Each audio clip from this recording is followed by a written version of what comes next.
Ghosts Beneath Their Eyes by Charlotte Stafford.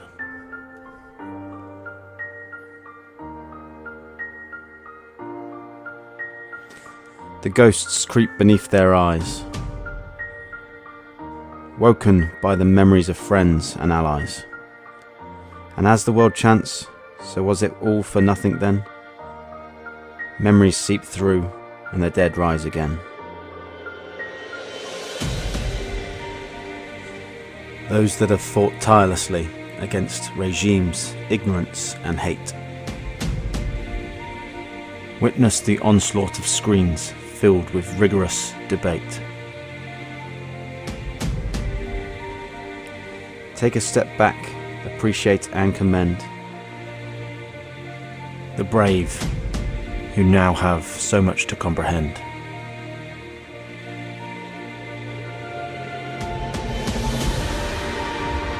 Whilst others sat in front of TVs and moaned about immigration, our girls and boys in camo sacrificed their lives for freedom and education.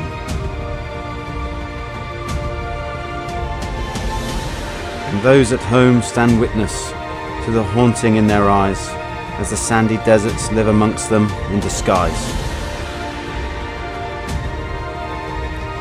They've chosen a life with a warrior, but no one saw this coming. Partner, husband, wife, your strength too needs to be summoned. For this battle will now continue in the mind, and only time will tell what demons we will find. Remember, you are brothers and sisters in arms.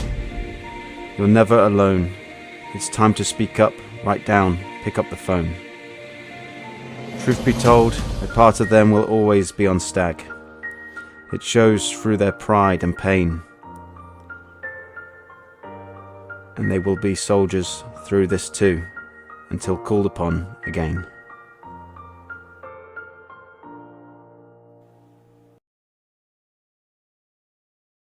You're listening to Blue Pigment Podcast with me, Ash Stafford. Welcome to episode 3, season 2. Don't know why I keep calling it season 2. It's kind of like a continuous thing anyway. So yeah, but the first 20 episodes were all dedicated to creativity and just giving people that, that outlet and being able to provide a platform for them. Now this sort of the newer episodes, specifically the last 3, so 21, 22 and 23 are interviews. And I want to carry on down the interview lines. The guest I've got lined up today is Sophia Naji. She's an absolute character. So straight after my sponsors coming up soon. Stay tuned. Stay loyal. Stay tuned. Both. Just do both. See you then. You're listening to Blue Pigment Podcast, sponsored by Huscarl.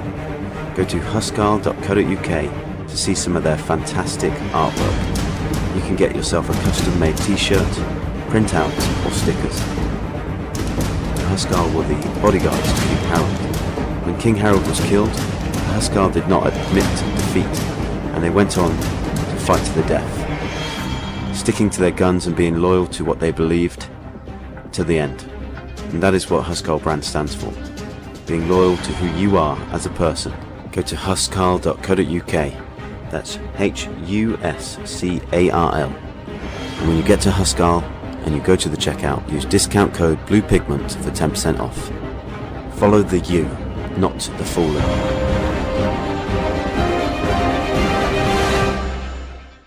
Put the gin down. Damn. So I've been joined by Sophia Naji today. She's a counsellor and a psychotherapist. Yeah, That's right. Yeah. So do you want to tell us a bit more about yourself, Sophie? I am a counsellor psychotherapist, like you said, qualified a few years ago. Used to come from nightclub industry and marketing and things like that, and found my calling in psychotherapy. So that's what I've been doing so far. And also working with an LGBT centre in my city, supporting that charity as well. That's fantastic. Thank you for that. So obviously you're one of my first or second, you're now my third interview guest, so I'm kind of still learning the ropes. So I'm going to chuck out a few questions towards you and just sort of see how it Go goes. on then. Well, I want to keep it as sort of, relaxed and as neutral as possible. So obviously in counselling and psychotherapy, I imagine you get quite a lot of different characters coming to you with, problems that they want to get solved. And the way that I've always sort of got over my own any issues I've had myself is to go for a run or to do something creative. And a lot of my audience, they know that it's about like the creative side of counseling, I guess, like counseling yourself through poetry, songwriting, painting, that sort of thing. So what in your sort of profession, what are the main sort of outlets in which you try and teach people, like coping mechanisms, if you like? I think it all depends on the presenting issue, but I think the things that you've mentioned, that they do help mental health. They help the way you feel about yourself, energy levels, but also I think doing silly things as well can really help. So when you feel quite burnt out, for example, or you're struggling to find something that you're interested in, it's just about going back to basics, going back to the baby steps and just finding things. It could be making candles. It could be learning how to paint. It could be taking martial art classes. It could be volunteering. It could be anything that makes you feel fulfilled and good about yourself. And me personally, back in the day, the way I feel I coped with stress or anything that felt overwhelming in the society we live in these days, it was very much, let's have a drink, let's go to the pub, let's go to a party. Those things at the time, great fun, but as you get older, you need something that is going to benefit you and your mental health, and that type of thing doesn't. And I learned that the hard way, and now I say things to avoid as well as things to try something different. The thing with certain people is you're really worried about trying something different. It's something you're unaware of. It's change. Change is difficult for people, and that's finding the baby step of changing something that makes you feel creative, because a lot of people don't necessarily understand what that entails. If you were to say self-care, some people wouldn't know what that would be or how they could do that. So it's just really about looking into different things, and self-help's great, and as well as coaching or counselling, things like that can also benefit. Yeah, that's fantastic. Did I ramble? No, just tell me I if like I ramble. No. It's good for you as the subject matter experts just to go off on one and just talk about what it is you want to say. So no, thank you for that. It's very interesting, because I always think about when I was younger, and the way I dealt with stress, exactly the same as you. I'd go out in a nightclub, and in a way it's because I didn't know how to express myself properly. Yeah. And instead of doing something creative, I'd express myself by, being loud, getting drunk, and not, an outlet which is unhealthy. And there's a lot of young guys and some girls, they go out and they drink too much, and their way of expressing or getting anger out is to start throwing their fists around. Which is just it's a release, isn't it? It's something that, where else do they channel that if you're not taught? Or the thing is, you absorb things as well. If when you're younger, talking about my personal experience, not anybody else's, everybody's is different. But if you witness a parent dealing with certain emotions in a certain way, which sometimes they can't help, you absorb that. It sort of molds you into thinking, right, so this is the way you channel that type of emotion. And a lot of the time, getting drunk can really repress the emotion until you get to that certain point where you could either get into a silly argument with somebody for absolutely no reason, or find yourself kneeling over sobbing because you're giving yourself that you're not in control. So that's when that emotion just bursts out of you, and it's really hard to manage. And it is awful. It's a hard place to be in, and it's self-awareness that really helped me with different ways of dealing with things, and different ways of projecting that emotion in a positive way that's not going to affect anybody else around me. Yeah, I suppose there's no way as well. It's like that, going for that drink. It's that short-term like that short-term release. But then in the morning, the next day, and you're hungover, anxiety.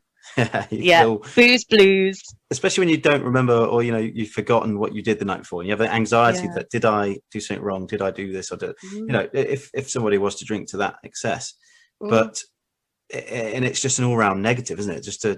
I say all-round negative. You can have a couple of drinks and feel giddy and happy and excited. You got to know where the line is and put that. Definitely.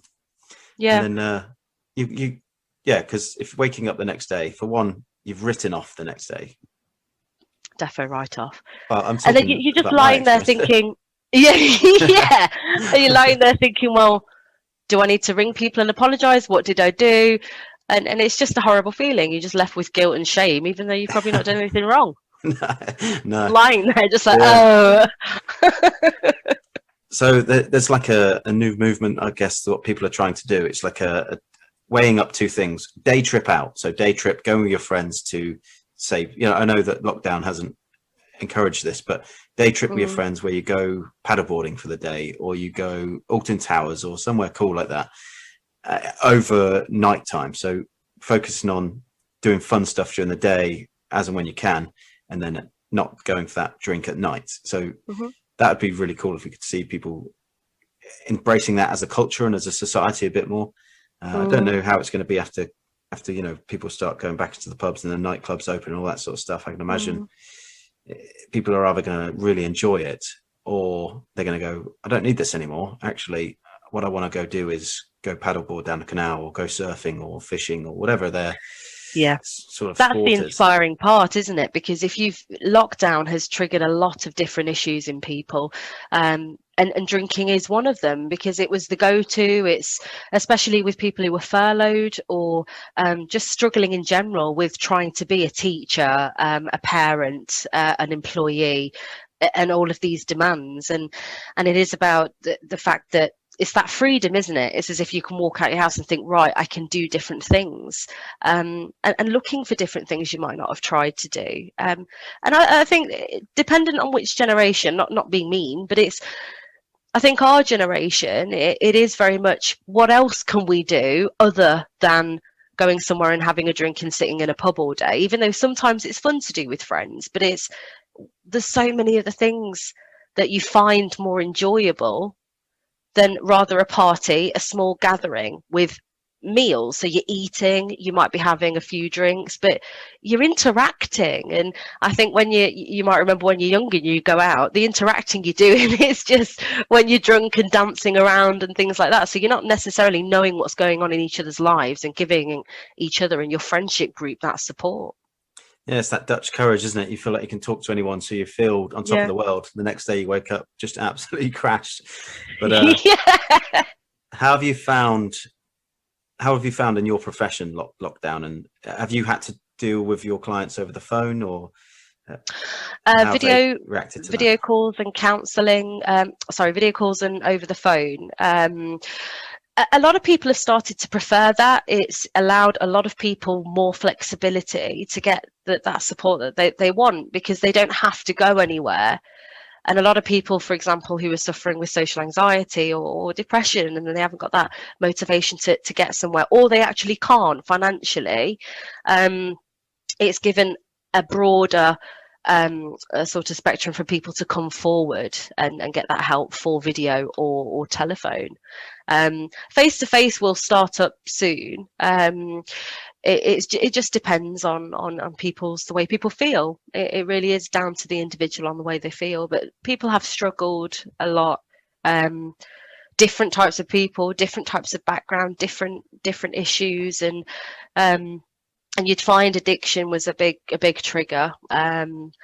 Violence, domestic violence, but also there was a real positive light on it, that couples came together and families came together, so that throughout that horrible experience we all went through, and the sadness and the loss people have experienced, the only part that makes me smile about it is the strength of how the people came through that, and their families have come together, or they found a different support network, or they've got that courage to think, I'm not happy in my marriage, I'm leaving. So it's helped people in different ways, but it was also very difficult for a lot of people, as I'm sure you can understand that as well. Yeah, I think to be honest, with the whole lockdown and my career line, we were sort of still going to work and sort of cracking on in many ways, but there were days or weeks where it was like there's nothing on, there's nothing going to happen. So spend a bit more time with your friends of not your friends but your family. And personally, I've not found lockdown that bad at all. It's actually been nice, being in the army, being sent away for a time, at times a long period of time. So obviously 2019 in the Falklands, when Dylan, my boy, was still young, and I spent 4 months away from him. So actually being locked down and saying you got to spend time with your family, I really enjoyed it, and it was a massive benefit and bonus to me and my family. But not speaking ill of the situation. I know lots of people went through some really traumatic times, but there are positives in the silver lining in those clouds. So what about the physical connection? So I know now, like, I would like to do the interviews in person, all this sort of stuff, if the financial burden wasn't too high, that people to come in and do interviews, and having that sort of like interaction where you're in the same room, you're sharing a packet of biscuits, you're sharing you're both having a brew at the same time, and whatever, that sort of connection, has that affected people, the way that they open up to you and talk and discuss things that you've noticed? I think that for some people that it's because the therapists and the counsellors are there anyway, so that they'll get their sessions. For some people, it's been challenging. I think for me, with the telephone sessions, there wouldn't have been a change for some of my clients, and for the videos, I think it was a challenge for people to connect through that, but also know how to use the platforms and know how to use computers or phones or laptops. That was the massive, I think, wall for some people, because some wouldn't have known how to do that. But there's that support there to talk them through it, explain it. With some clients, it's difficult if it's long term and you're working with trauma or addiction, or some other learning difficulties, autism diagnoses. Seeing them is really helpful for treatment, and I think that's what I miss about that connection for them, is but you have to try and find that common ground in this whole pandemic. And luckily we've got the laptops, because if that happened when we were kids, you had to run around the corner to the phone box to ring someone to say, "Oh, let's meet up at 1 here." So imagine if it was back then, at that time, the isolation would have been horrific. So at least there was that, the internet to help. But some people have really struggled with that, but they've really adapted as best as they can, and that was something that they had to do, but also they did really well. So I think that connection's still there. I do. You made that really good, the really good point about you're more accessible, and it's more flexible, and I suppose there's no waiting. Well, there's possibly still a waiting list, but I imagine it's a lot shorter, because the person receiving the phone calls or the video talks can work from home, for one, so they're saving time on travel time, they're saving money on travel time as well, getting to and from work. So there has been, with all the negatives that there's definitely been positives. There's also the service. Sorry, go ahead. I was going to say, I just missed that sort of like meeting up connection. Yeah, but there's like say silver lining. A lot of silver lining. A lot of people do feel that they miss that socializing, and that's causing a lot of feelings of depression and low mood, because they're so isolated. I mean, some people live alone. They don't necessarily have any friends or family, so day centres and things like that are really their catch for interacting with people. So I'm really pleased that all services and things like that are starting to slowly open up again to people who really need it. And also EAPs are becoming brilliant And a lot of organisations are EAPs is the employee assistance program. So a lot of companies, and if your listeners have, check with your employer and see if they have an EAP, because you'll have a counselling service on there, and they'll offer a 24-hour helpline. I also do that as well. So you just call up, and if there's anything bothering you or you just want to talk to somebody, that's that service. And if you need anything specific, you get a signposted as well. So that's a real good support network for people who are struggling as well. If there was like a myth that you'd like to dispel around sort of mental ill health and, you know, the avenue of going to somebody for help, if there was a myth that you'd like to dispel, what would that be? Do you mean how clients may feel about asking for help culturally or gender? Yeah, so I don't like using the word stigma, but there's obviously a stigma around mental health. Huge. And how do we debunk the stigma? How do we say this isn't really a thing? We're all talking about it. You're talking about it. I'm talking about it. There's loads of people out there talking about it, but inside some people, they don't feel the confidence enough to say how they're feeling, because of for whatever reason. And, you know, how do we, as, you know, two people now talking that want to send a message out there and say, it's okay to talk about how your thoughts and feelings, it's okay to express yourself into the world.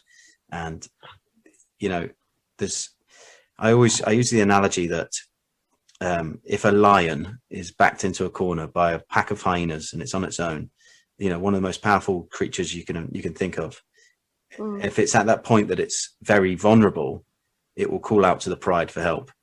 And I want to get that message out to the listeners that if you're ever in a position that you're feeling vulnerable, is not to bottle it up, not to, you know, to go into yourself, is to call out like a lion would, be brave and speak about what you're feeling, because that is bravery. Talking about how you feel and think has some reason had to become a brave thing to do, when really it should just be normal. It should just be everyday life.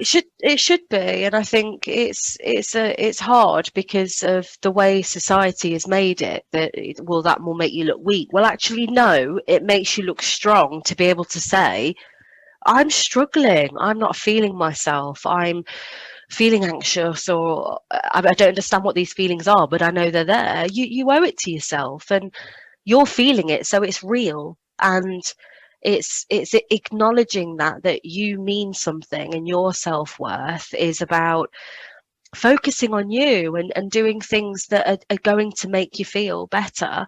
Because if you're not feeling better, then the people around you are going to be aware that something's not right, and it's just going to be brushed under the carpet, and that it's never going to go away. The feelings will go away in time and with help, but the issues, if you brush them under the carpet, will always be there. And that's what we were talking about, those suppressed emotions. It's the same as communication. If with your loved ones, for example, if you're really struggling, tell your loved ones, because they would rather know, and they probably notice something's not right. They might not know what, but it's allow your voice to be heard, because it should be. Why should it not? Why do you not deserve help? And I completely understand that as well. For years, I was I was adamant. I don't suffer with depression. I'm not this. I'm not that. And it just got me to the point where I thought, I need to accept this, because clearly what I'm trying and doing is not working, and I want to move forward in life. I want to be the best I can be. But that takes steps. It takes baby steps and small measurable goals. And I think the first small measurable goal is you thinking, right, I need some help now. The next part is asking for it. You can do that in different ways. You could create a safe word within your family. So if someone says that safe word, you know, right, they might need help. So do you want to see a doctor? What about a helpline? Do you want to speak to someone in a helpline? Or just discuss it with family to see how they may be able to help. So it's just trying to allow yourself to feel worthy. You are worthy. You feel it. So you get that help. Yeah, it's absolutely all about communication, isn't it? Yeah. If we think about the worst possible outcome is, you know, suicide. So if we talk about suicide prevention, if somebody, and people say, oh, if somebody was to take their own life, that's a cowardice act. That's not my opinion. That's just what people would say. Society, something. Yeah. So and religions, the real fact of the matter is they're in a place in their head that is so dark that they don't see those, they don't see it like that. No. So it's hard to get to say to somebody that is in a way brave enough to take a life, which is their own life. They're brave enough to take their own life, but they're not brave enough in a way to speak about what's going on. And what we as a society need to say is that you need to talk about this, like whatever it is. It could be the slightest little niggle in your head, in your mind, that's going on, and before it escalates into something else, get it fixed as soon as you can. And again, it's just communication. It's just talking. It's one of the reasons why we're humans, is because we can communicate. Yeah, and it's hard for people to communicate, because when you're living in your own head, if you're suffering from depression or trauma, and something's bothering you where it's consuming you, you're living in your own head. And call that little name something. For example, the niggly gremlin that's on your shoulder that's saying your family's going to be better without you. You're not helping them. You're making this worse. That's depression. That's anxiety. That's what it feeds into you. It tries to turn yourself against yourself. So that's where you go more inside yourself, more isolated, more withdrawn. And it's about trying to come out as best you can by communicating. Some people might, like children, will draw pictures, and sometimes you look at the pictures and you think, oh, what's going on there? And you can explore it with them. It might show that they're anxious about death. It might show they don't understand something that they've seen. And people can try that. Write family members letters, pass it to them in the morning. They can read it, process it, come back together, and then look for plans of actions or using services to help. And the suicide prevention plans can be as simple as checking in with somebody every day. Are their doctor know of how they're feeling? Do they know what services are available? And also knowing that by them saying something, by them saying, look, I don't feel like I want to be here anymore, it's listening to it. No matter what situation they're in, no matter where they are when they're telling you, just listen. That's what they'll need at that time. They don't need somebody to say, right, let's get down to A&E. Explore it. Okay, so are you having these thoughts daily? Do you feel quite intense now? So are you having those thoughts now that there's an intent or plan? Or is it a fleeting thought? Explore it, and then you can get the right help. And they know by talking to you about it, you're okay, and you can help. And then you can also come to the services to talk about how that's made you feel and explore ways of trying to help your loved one and yourself. Yeah, definitely. So we've talked about a few bits there. Seeking help is one, being creative and, expressing yourself. And I love that you said about, young people, they draw pictures or they write down things and stuff like that. And it's probably worth noting that the brain that we have in our heads as adults is the same brain that we had in our heads as a child. And the only thing that's changed is probably the way we perceive ourselves, that self-induced pressure, and actually going back to your child mind of being your child state. Yeah. And just allowing yourself to open up and to play. Yeah. Allow yourself to play. Allow yourself to have fun and yeah. So creativity, being physically active is also, I'd say, is good for your mental health. You look after your body, you're looking after your mind. Whatever sort of hints and tips would you give anyone that's, in a dark space, but not quite to the point where they need to start seeking professional help? Is try not to write lists of things that you need to do or want to do. Try and sit with how you're feeling for a bit and figure out, are there certain aspects or factors in my life that I can focus on to try and improve things? But also it could be the environment you're in. Are you feeling isolated? Have you socialized with your friends recently? Have you spoken with your doctor? Are you being active? I personally do not like exercising, but walking and listening to music or a podcast or just trying to move a little bit more can help the way you're feeling. But just don't be afraid to say. Journal it as well. If you feel that your moods fluctuate daily, try to start to write it doesn't have to be, dear diary, I felt quite sad today. It doesn't have to be like that. It could literally just be words on a piece of paper. So when we spoke about people struggling to talk about things, just use single words or colours. How, if you were a colour today, what would you feel like?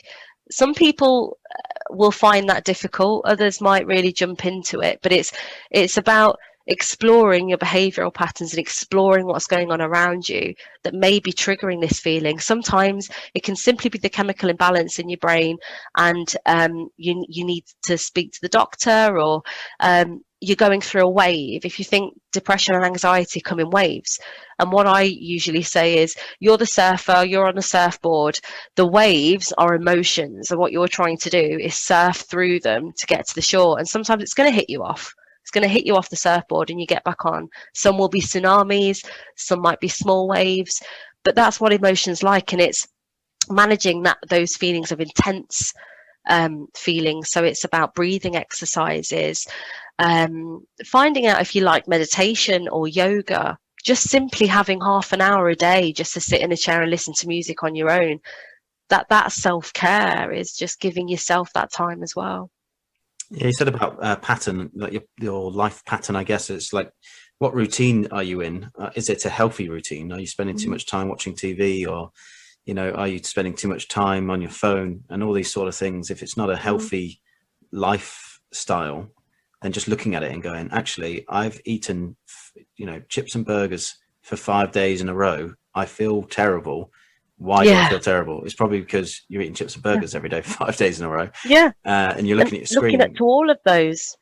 Staring at your screen, or all those types of things. And environmental factors can be, who's around you? Is somebody affecting you? Do you need to put some boundaries in place? Is somebody demanding too much of your time? Boundaries are a real safe way to keep ourselves safe. So if we feel that we're unable to socialize and you're indoors all the time because of a reason why you're struggling to talk to people, then online things can be a way of interacting, but not to consume your life. Life is out there, and it's not putting that pressure on yourself to change. I want to change now. That's it. I need to do it now. It's not. It's about taking baby steps and taking your time with things, really finding your ground, finding what makes you happy, what makes you sad. Sometimes there's things around us that you just don't even know affect you, and it's just exploring different things. Exploring self is, and that's hard to do. It's not easy, and it's just doing it in different stages. Yeah. No, I think we've literally covered so many good tips and points there. I'm just trying to rack my brain if there's any other, things that we could just, get across to the audience and talk about. Obviously, there's a pending question coming up. I warned you off of this question before we started. Might as well just hit it on the nail on the head right now. And it's what is the most courageous thing that you've ever seen or heard of? Go.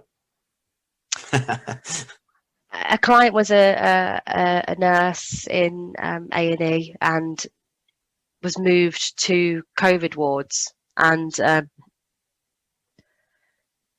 I think that the trauma of what she'd seen on that ward, but carrying on through the whole pandemic.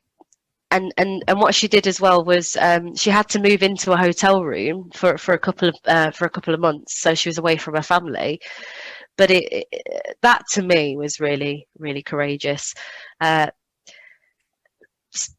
Another client I know took drugs and alcohol because of a past trauma, and the hardest thing to do is to go into rehab and really work on yourself. That's what it's about. It's the 12 steps. It's about exploring self. Where would that addiction come from? And they came out of it after probably 15 years of abusing alcohol and drugs, and they've been sober now for 2.5 years. And that to me was really courageous. Another thing is a 15-year-old lad I know who came out as gay, and being in culturally the situation he was in, and the age as well, I thought he was absolutely courageous to say that this is how I feel, this is me.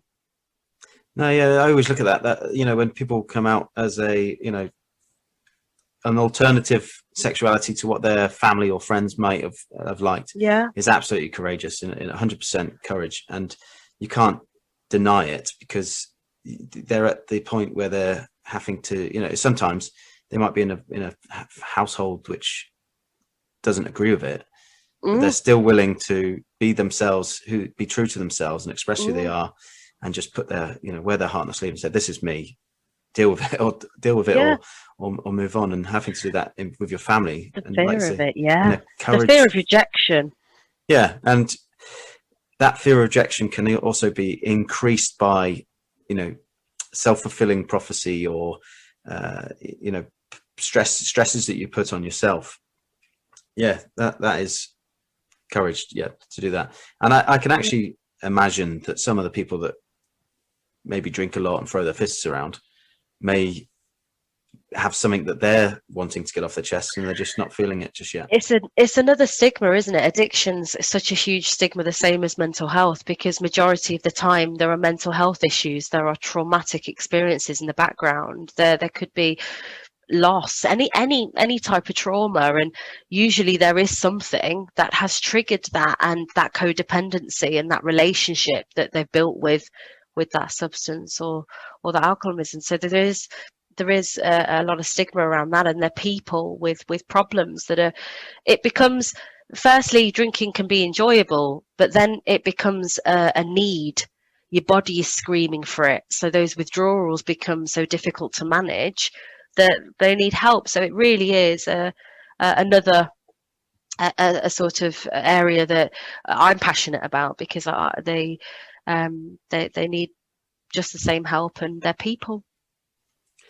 So my podcast is about the sort of creativity and the benefits of creativity, and how that can help you release inner emotions, inner stresses, and just get things out of your head and onto paper, or on you know, with paints and drawing and etc. Dancing, singing, whatever it be. Do you have any sort of creative outlet that you like to use? Or I've just started to use it was paint by numbers, but it's actually diamantes. So you sit there and stick on different colors, there's thousands of them, and stick them on, and you create this absolutely stunning a painting, so to speak, of the I don't know what it's actually called, but it's a picture, but it's the diamantes. That had me hooked for 6 days. I was doing it after work. I was enjoying myself whilst I was just sat having a cup of tea on my break. It was because I didn't have to think about it. I didn't have to necessarily. The creativity doesn't have to be where you're using every ounce of yourself to put into something. It's creative because it's relaxing you, it looks great, and it's allowing you to dip into places in your mind whilst you're focusing on doing it. Reading and podcasts are another thing I've really started to bring in to my routine. Things like walking around the block, as I work from home, so I have rituals where I finish work, I'll walk around the block to try and feel like I finished. And different type of coping mechanisms would be, as well as listening to music, resting, self-care, making sure I've got time to myself, long baths, love a bath. Sleep hygiene, something as well I focus on, because that helps with your self-care. So things like, is your room comfortable? Is it the right temperature? Are you prepping before you go to bed? Are you putting away electronic appliances to get into that zone? And interacting with family, and laughing. Sense of humour carries you so far, and I can understand that when you're feeling down, a sense of humour is hard, but one of my coping mechanisms is watching babies eat lemons on YouTube. Absolutely love their facial expressions, makes me belly laugh. So that's something else that I find helps. So everybody is different, and I think that you don't want to bombard yourself with too many coping mechanisms. You want to try things out, see how they make you feel, and test things. Gardening as well. I've never done it in my life. And because I've just moved, I've got a garden. So the other weekend I attacked the bush, the hedge. Sorry, I call it the bush. I attacked the bush in the garden. I'm definitely not editing that out. No joke, because it's real. It was a bush. Now it's not. Now it's now it's now it looks back great. to the garden. Yeah. At least I didn't say my bush. Oh, now you have. Yeah, you can't edit it out. You've already said. I'm not doing it. I hate gardening. Absolutely hate it. I quite hate it, but I was doing it for 2 days and I enjoyed it. And it was such good exercise as well, because as I said, I don't like moving very much necessarily. I'm not a runner. I don't necessarily go to the gym, but that really, really pumped me up. It made me feel I had so much energy. And yeah, it's like a new hobby now. It's like something I look at and think, what could I do there? What types of things could I try? And I've got no idea what to do. So it's researching it as well, and that comes into the stages of creativity, doesn't it? When you're sort of figuring things out, you research it, you try it, and then you make your assessment. Well, it's education as well. It's making you more, a more intelligent person. So if you, for instance, if you was going to grow a certain flower, you've got to read up on when to plant and to pull that, when to snip the flower, make it smaller or bigger or whatever. Knowledge, isn't it? Yeah, it's just knowledge, it's information, it's putting your brain into use. Whereas we could easily just go about a normal day, just not using our brain, just being numb and scrolling through Facebook or Instagram or whatever. That's the thing. If you were to check on your phone, when it shows you on your phones how long you've been on it for. And mine at one point was, it is research and news, but I did think, hang on, 4 hours? But if some people are on the phone for a lot longer, so that's their way of zoning out, but they could zone out in a completely different way where they're interacting with the environment around them, because it can kill brain cells. It can just make you feel zombified, and you're living through a screen. It can be quite unhealthy sometimes, can't it? Even though don't get me wrong, I do it sometimes too. Everyone's human, but being aware of things like that as well can be really good. Yeah, I've been through sort of like ebbs and flows with social media, points where I've been like, I just want to completely close all my social media and not be involved in it at all. And then other times where I thought that I've got a message and I've got something I want to talk about. I've done my poetry and stuff. I want people to see it. So it's that double-edged sword of great balance. Yeah, balancing of how much time you spend on it. But it's also, you're in control of that as well, because you've got those boundaries there to think, I want to share this with people. You can choose who. You can also choose the type of sector you're going for, or groups you're going for as well. So I think it's brilliant, and reaching out to different types of people as well. Yeah. So have you done much talks like this? Any other podcasts or? Very first. This is the very first podcast. Yeah. Awesome. Well, I'll pass your details around, see if we can get you famous on a few other let podcasts. Me know. I know some big podcasts, big names in the podcast world, and especially to do with mental health. So I'll pass on your details to them. But it's been brilliant. Thank you. Great having you on. I'm glad that you got on board and got the chance to talk about on the professional side of mental health. Fantastic. Yeah, it's been a pleasure. Thank you, Ashley. Much. Thank you for having me. Ashley, you've just called me Ashley in front of all my friends. Oh, sorry. What do you call? What do you call yourself? Ash.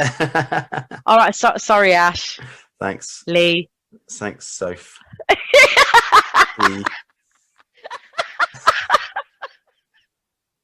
You're welcome. It's been great having you on. I really appreciate it. I'm going to stop with these sort of like interview style stuff now, but I'm not going to stop recording, just so there's somebody told me that don't stop recording because you always get the good bits at the beginning or the end. And I wish I'd was recording when I first turned it on, because what did I do? You had your gin and you were a bit like yeah, respect. Well, don't show that bit, because even though we're still recording and they're probably going to hear it anyway, I am sat with a gin, and it's Saturday. No, it's not Saturday. That's probably why you've forgotten what day it is. With a gin. Yeah. No, it's Sunday, and it's an unwinder. It's a pleasure, and it's fun. We're having a chat. Yeah. No judgment. No judgment.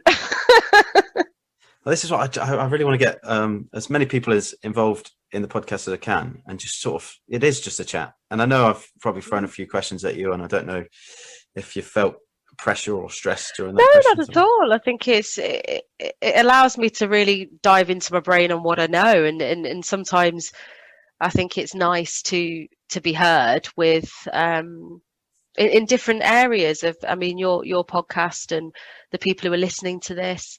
I think it's nice for them to, well, not nice for them to hear what I've got to say, but it's nice to be heard. So if anybody had any questions or something was said that they wanted to know more information about, I'm more than happy to support. And also, if there was any more information you wanted to know about mental health, there's other colleagues that I can pass on to. So if you ever wanted anybody else to come on with a specific talk, by all means, let me know. Yeah, that's great. Can I take a sip of my drink, or is that going to be a bit? No, look, you do what you want. But if that's what you know, obviously, as long as you're not paralytic by the end of this. No, it's measuring is very important. All things, and that is half of a single measure. All things in modesty. Yes, exactly. Moderation. All things in moderation, yeah. So that's what we're saying about, you know, if you eat 5 burgers a day, you can eat 5 burgers a day, 5 burgers and chips for 5 days is what I was saying. But if you could eat that one day of the week, that'd be fine, as long as you know, and you could really enjoy it, as long as for the rest of the time you're being modest in what, you know, your other meals and taking care of your going for the walk and going for, you know, if you go to the gym or whatever. And if you go to, another thing is, if you go to the gym too much, surely that's what I was going to say. Everything is in moderation, because something can be really, really fun, but if you do it all the time, it will lose its excitement. I don't know. I admire people who go to the gym every day. I really do. But it's just something I just wouldn't do. And hopefully they're not doing it for hours and hours at a time, because if you think, what other life are they having? It's what are the things that they're doing, but that can be a very massive positive for them and gives them something to do and feel good. So it's just in balance, isn't it? It's just making sure things are balanced, and that's the same with anything. Yeah, you're right. I wish I had a gin now. Where's my gin? What do you know? What's your drink that you prefer if you were to have a drink? What would it be? I normally have sort of like a double whiskey on the rocks. A bit. I think I was a bit sick in my mouth. Sorry, I'm joking. You've got to find the right whiskey. Some of them are I would call howling, but some of them are beautiful. But I like it. I like a whiskey probably. You know, maybe I don't know how many units I have, but I probably have a double whiskey 2 times a week, something like that. You know, and that's it. I'll just have a double whiskey one night, and then maybe 3 nights later I'll have another whiskey. And it's usually when I'm when I need I wouldn't say a pickup. It's more like when I've had a good day. You know, when I've had a good day. It's like, I've had a really good day today, I'm gonna have a whiskey. Whereas if it was the other way, it's like, I've had a really bad day today, I'm gonna have a whiskey. That's when bad things. That's when the one whiskey turns into 2, into 3. Really interesting you said that, because it's like you when you're angry or you're sad, you're like, some people will be like, I'll just have a drink, but in the long run, that's where it gets you, that's where it hooks you, isn't it? But if you're having one to celebrate, again, that can cause issues. Well, once if you have a good day every day, like, it's a good day again today. Waking up at 7 o'clock in the morning. It's a good day today. Yeah. I think if you felt like that, you'd get to the point where you think, well, this is the only bad thing in my day, that I'm starting to have a drink. Sorry, that was my phone. I apologise. It's all right. It's probably Anyway, been really good. I think I'll call it a day. Anything before I shoot off, is there anything else that you want to talk about? No. Happy. No, but right. Please have me back. And love listening to your podcast, and thank you. Have you listened to it? I have. Which ones? Oh, you're asking me now. I don't know the name. No, because I said to you, I think you've got a lovely voice on your podcast, and I did say that to you, so I did listen to it. But you're to ask you which one. I'll have to go back onto it and have a look and see which one it was, and let you know, just to prove. Just to prove. Quick. Which one was it?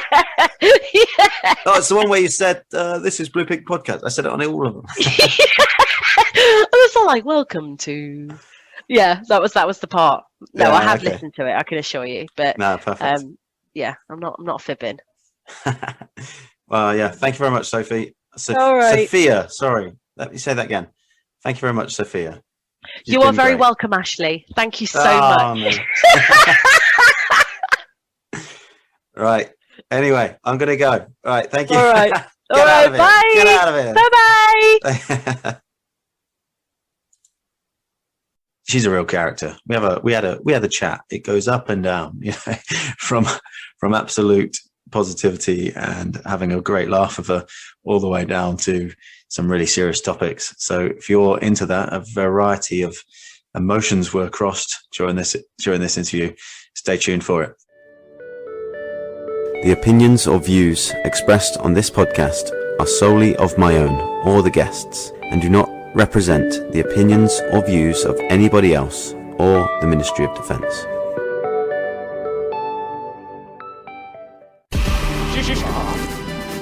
Shawshank Redemption. Chicago! You're out of there!